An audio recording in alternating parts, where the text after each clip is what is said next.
Good morning. সকাল সকাল আসিনি, আজ লেটাই এসেছি। এখন যাবো একটু মধ্যখানে কাজ আছে, তার আগে তার দোকানে আড্ডা মেরে নিচ্ছি। দাদা এখন বসে বসে কী করছে? দাদা এখন বসে কিছু করছে না। যখন যাই ব্যাগপত্র গোছানো হয়ে গেছে, এখন যাবো মধ্যখানে কাজ আছে, চলে যেতে যেতে কথা হচ্ছে। তো ফাইনালি চলে এসেছি। আসার পরে পেন্সিল করা রেডি, সেট আপ রেডি।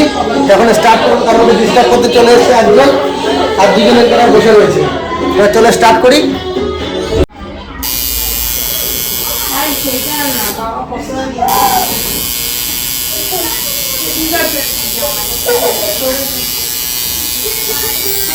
সব করবে নড়বে না।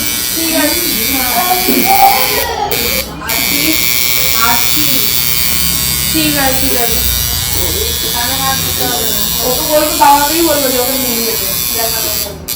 বাবা যখন যাবে বাবাকে বলবো ওকে যেতে থাকবে। ভাইয়ের কাজ শুরু।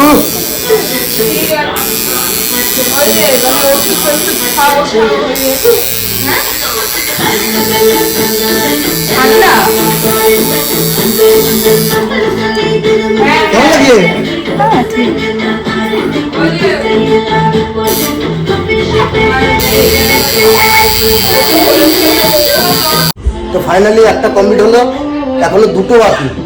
একটা হাতে হবে, একটা পায়ে হবে। এই জায়গাটা কমপ্লিট করার পরে এমন হয়েছে।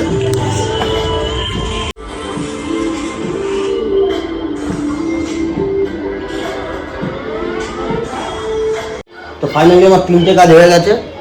দিদির তার 3টেই কমপ্লিট। এখন যাবে বাড়ি। ভাইয়ের আমার মাথা গরম হয়েছে, হয়তো ঘন্টা হয়ে বাড়ি ছিলাম না, বাড়ি যাবে, দোকানে যাবো, কাজ আছে। তবে এখানে দাঁড়িয়ে বল,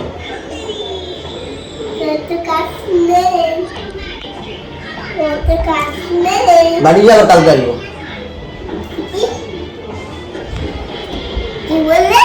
বললাম বাড়ি যাই, আবার কালকে আসবো।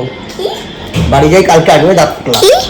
তো দিদি ফার্স্ট টাটু করেছিল ফিনিক্সের, সেকেন্ড টাটু করলো এটা পায়ে, আর থার্ড টাটু করেছিল হাতে। একটা লেখা ছিল, তো লেখাটা করার পরে আমার কাজ কমপ্লিট করে তারপরে বাড়ি এলাম।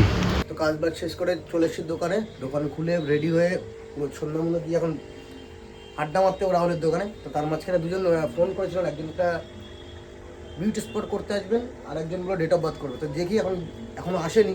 তো বাইরে যাই, গিয়ে রাহুলের দোকানে একটু আড্ডা মারি। দাদা আছে কিনা, দাদার পিছনে লাগি, তারপরে দেখি কী হয়।